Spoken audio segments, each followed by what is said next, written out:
সাহেব, ছোট মুখে বড় কথা। বেয়াদবি মাফ করবেন, তারপরও সত্যটা আমাকে বলতে হচ্ছে। আপনি বলছেন আপনাদের সরকার বারবার ক্ষমতায় আসলে কৃষকদের পাশে থাকে। তাহলে 2004 সালে ক্ষমতায় কে ছিল?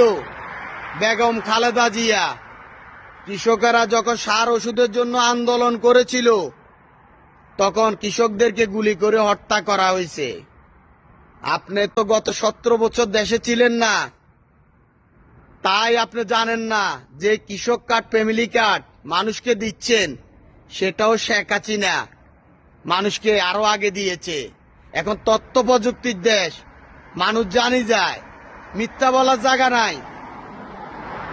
এই যে সার, বীজ, ওষুধ দিচ্ছেন, সেটাও শেখ হাসিনার মজুত করা। ভাবেন, একটা দেশের প্রধানমন্ত্রী চলে যাওয়ার পরে 2 বছর পরেও মজুতকৃত সামান আপনারা এখনো মানুষকে